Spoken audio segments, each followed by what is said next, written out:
Vamos lá, então? Sim. Vamos tocar ficha, gurizada. Bom, esse tema é um tema que está muito em pauta, está muito na mídia, certo? A gente vai trabalhar hoje o separatismo. E antes de a gente começar a nossa fala, gostaríamos de colocar...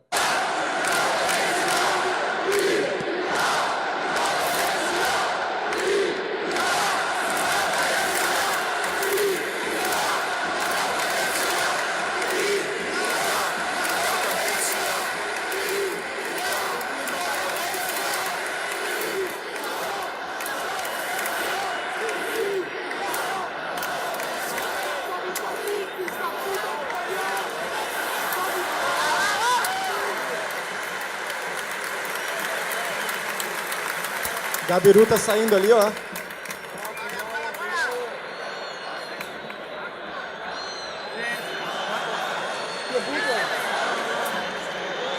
Vai. Corta. É tu aí.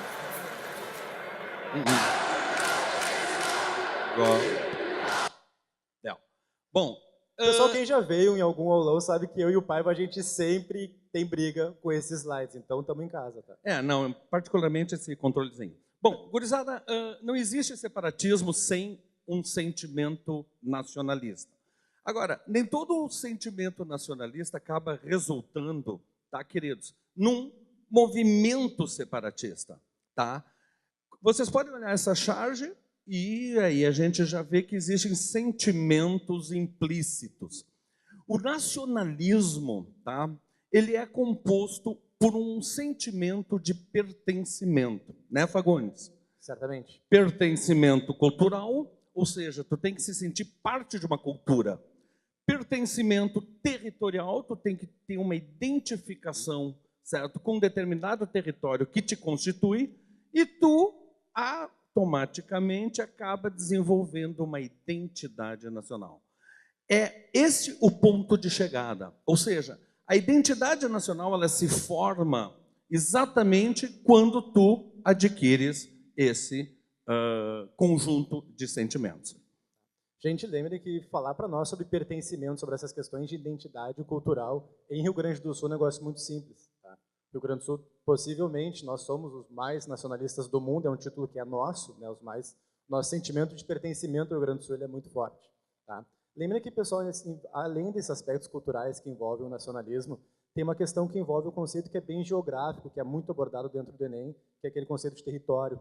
Lembre que as territorialidades elas se constroem à medida que os indivíduos se desenvolvem numa região e estabelecem com essa região laços de pertencimento e dependência. Então lembrem que essas relações de dependência material, elas também criam fortes laços de territorialidade, dependência com seus territórios. Preciso preservar o meu espaço porque é ele que fornece meu desenvolvimento material. Pode passar aí. Bom, contigo. Pode passar, dar uma completadinha. Isso. Tá?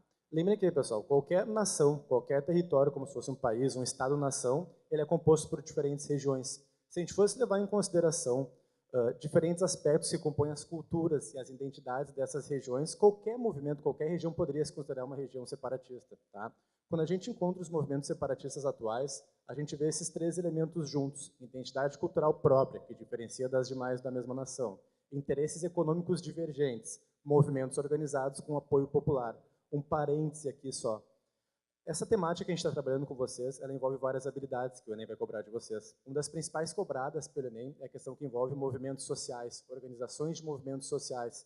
Então, tu observar essa temática do separatismo como um movimento social, um grupo de pessoas, um grupo de indivíduos que tem um objetivo comum, nesse caso aqui o separatismo, mas lembra que tu pode transferir essa temática para várias outras questões. Beleza. É isso que vai acabar formando, então, o conjunto desses fatores que vai acabar formando o separatismo.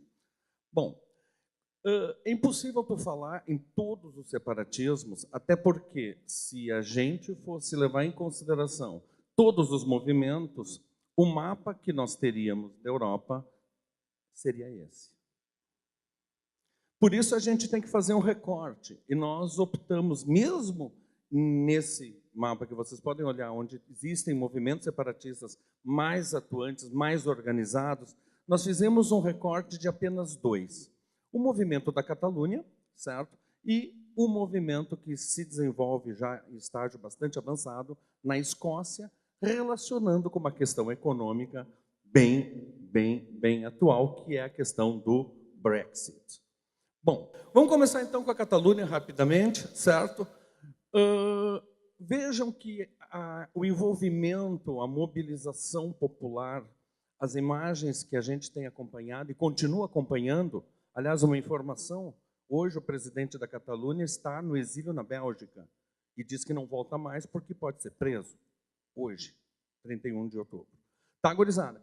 Mas as imagens mostram exatamente como isso é um movimento que atingiu o nível de movimento de massa. Por isso, tá, tu tem que entender uma série de elementos constitutivos da Catalunha, que faz a Catalunha ter essa identidade.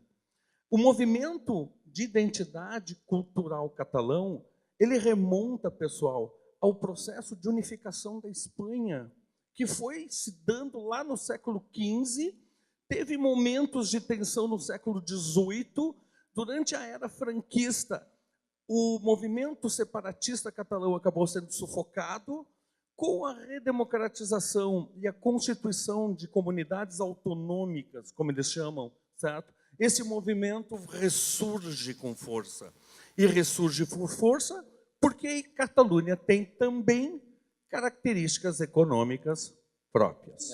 Gente, a gente trouxe essas informações aqui só para vocês perceberem como. Porque o movimento da Catalunha, frente a outros movimentos separatistas, ele tem tanta força, ele tem tanta visibilidade.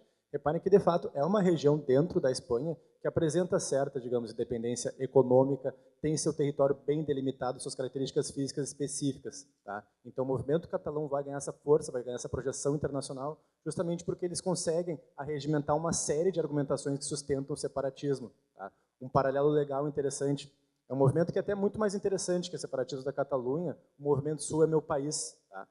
Tô brincando. Tem uma questão econômica envolvida muito interessante. Que quem já viu algum panfleto do movimento Sul é meu país sabe que ele prega um independentismo econômico com relação do sul do Brasil a Brasília. Tá?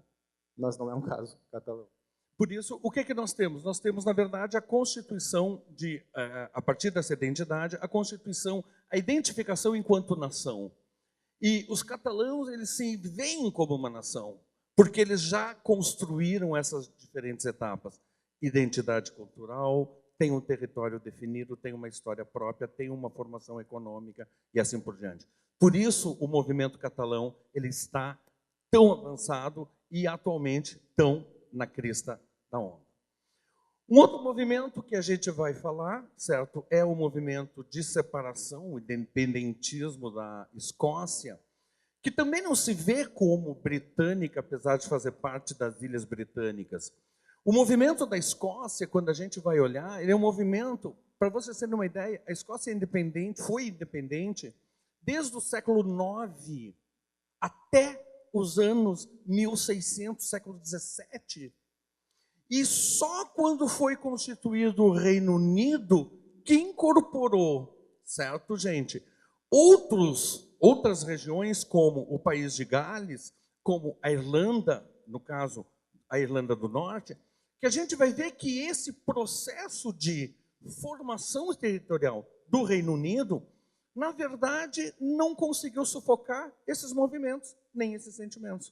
Por isso, voltando, certo, gente? A Escócia, o movimento que se deu a partir do referendo de 2014, né, nós tivemos, tá, a votação levando a Escócia a rejeitar a separação por aproximadamente 10%.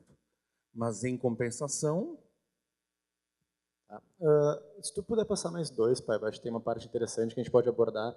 Se a gente relaciona a questão do separatismo dentro da Escócia com as questões econômicas que envolveram o Reino Unido alguns anos, ano passado, veio acontecer a saída do Reino Unido da União Europeia. Já vamos para o do Brexit ali. Por quê, gente? Reparem como o papel das instituições ele é muito pesado nessas questões separatistas. Para frente, né? Para frente, aham. É para frente? Aí, moleque. Como a questão institucional é muito pesada nisso, por quê?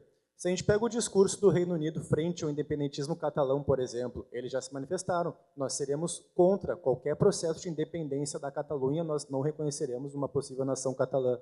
Só que se a gente pega o ideal que está dentro do Reino Unido atualmente, que é esse ideal de saída, esse ideal de separação, uma coisa que a gente poderia ter falado mais no início. Se a gente pega desde o final da Segunda Guerra Mundial, o mundo ele entrou numa onda de união. Aquele discurso de paz que vai acontecer para o mundo ocidental, lembre que entre Ásia e Oriente Médio esse discurso fica para depois. Se prega esse discurso de união, de integração, tanto que a gente vai ter a ascensão da criação dos blocos econômicos. Mas quando a gente fala atualmente, se a gente pega essa onda no mundo, lembrem que a gente tem o caso da saída do Reino Unido, a independência da Escócia, vários partidos mais conservadores da Europa pregando esse discurso de isolamento, de voltar às origens, preservar o nacionalismo e sua cultura frente à dispersão de novas culturas dentro do seu território. E é uma coisa muito interessante, né, quando tu vê um inglês, isso até hoje, por incrível que pareça até hoje, quando vê um inglês, o inglês vai viajar para a parte continental da Europa, ele costuma sempre dizer, estou indo para a Europa. Ou seja, o inglês não se percebe como um europeu. É uma coisa à parte.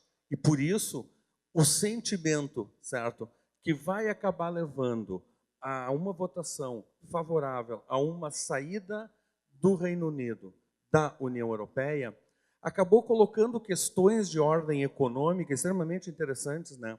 Porque, bom, voltando, né? Em função dessa separação, tu está tendo uma fuga de empresas, perdas de empregos, e rapidamente, após a votação, quando eles começaram, eles foram na onda, e quando eles começaram a se dar conta do custo que seria essa separação, tá? O custo que teria essa separação, eles começaram a se dar conta que isso, na verdade, tinha sido um grande tiro no pé. Houve tentativas, inclusive, de reverter isso, mas democracia é uma coisa que se respeita, né, gente? E percebam aqui, gente, para quem já acompanha há mais tempo, quem estuda a história, quem acompanha a geopolítica da Europa, não ficou muito chocado com a saída do Reino Unido da União Europeia. O Reino Unido ele sempre foi super resistente a esse possível ingresso na União Europeia. Percebam até por esse histórico aqui, que logo após a entrada do Reino Unido em 73, 2 anos depois já houve um referendo interno, perguntando se a população do Reino Unido gostaria de permanecer no bloco ou se retirar. Os dois dos principais acordos que compõem a União Europeia, Schengen Zone, Acordo de Schengen, que estabelece a livre circulação nos países membros da União Europeia, e a Zona do Euro 98. Reino Unido não quis entrar, não participou, porque teve sempre muito fortes essas questões territoriais e de preservar a sua nação, seu nacionalismo. Bom, isso aí era tu que ia comentar, né? O sentimento nacionalista por trás da questão do Brexit. Um dado que eu acho interessante, pessoal, olhem esse gráfico aqui. Eu posso me mexer assim, ocupar o espaço do outro? Tá bom. Vejam aqui como é importante que eles podem analisar, do ponto de vista do Enem, outra perspectiva que envolve a votação no Reino Unido, que é uma questão demográfica. Aqui eles mostram a participação por faixa etária na votação e a maneira como votou, pela permanência ou pela saída do bloco. Percebam o peso dessa população mais velha, dos 50 anos para cima. Basicamente foi essa galera que definiu o que seria a saída ou não do Reino Unido, até para tu comparar essas questões culturais. Os jovens da Europa, que já se criaram nessa União Europeia, eles se criaram com o sentimento europeu de poder circular, trabalhar, morar, estudar em outras regiões da Europa. Já essa população mais antiga, que não viveu isso na pele, não viveu o Acordo de Schengen, tem um sentimento muito mais de preservar suas identidades e não se vê como um povo europeu, não se vê como um povo integrante da União Europeia. Tá? Um detalhezinho que eu queria ressaltar, pessoal, está acabando nosso tempo. Isso aqui, ó. Quando se fala sobre o Brexit, se fala muito sobre a questão da crise migratória, que envolve a migração do Oriente Médio, basicamente a galera fugindo do Estado Islâmico com direção à Europa. Mas isso é uma ideia que não pegou muito dentro do Reino Unido. Eles têm sim um sentimento anti-imigração, mas que é muito mais voltado para os povos da Europa Oriental, ex-repúblicas soviéticas, do que especificamente para esses povos árabes. Porque se tu pega o aporte de árabes no Reino Unido, ele nem é tão elevado. Eles têm sim alguma questão que envolve esses países, principalmente da Croácia, Eslováquia, República Tcheca, porque eles dizem que essas pessoas vêm para cá tentar a vida. E na medida que eles precisam de emprego, eles acabam aceitando qualquer emprego, qualquer salário. A partir disso, eles derrubam a média salarial do país e acabam prejudicando, teoricamente, aqueles cidadãos que já estavam ali instalados. Bom, e complementando, né, Faga, tem um componente até certo ponto racial aí nessa história, né? Porque leste europeu, quando a gente olha em termos étnicos, tudo bem que são loirinhos, branquinhos, de olhos azuis. Agora, quando vem árabes, quando vem população negra da África subsaariana, essa questão ela assume uma proporção muito maior. E quando a gente olha o discurso, por exemplo, inclusive, como tu citaste, né, do Sul é meu país, Por trás disso tem o sentimento de um profundo racismo, dentro da ideia de que o sul brasileiro é um sul mais branco, mais industrial, mais desenvolvido. Diferente daqueles lá em cima, no Nordeste, Norte, certo? Que acabam, vamos admitir, sujando a nossa raça. E aí vocês veem que e por isso me preocupa, e por isso esse tema a gente está trazendo para vocês, que o nacionalismo radical, que muitas vezes se manifesta de uma forma tremendamente racista, ele acaba se tornando extremamente perigoso, porque ele é excludente. Certo, gente? Ele não inclui, ele exclui. E a gente gostaria de encerrar com essa imagem, exatamente ressaltando esta questão, certo?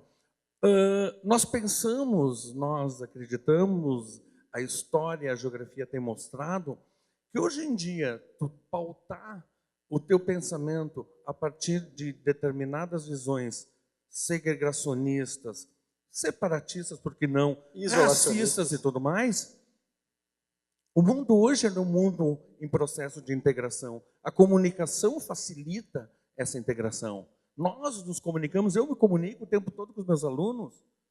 Certo, gente?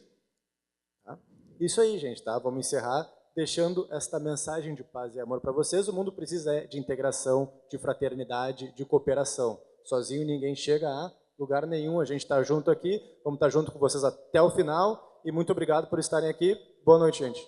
É isso aí, gurizada. Valeu.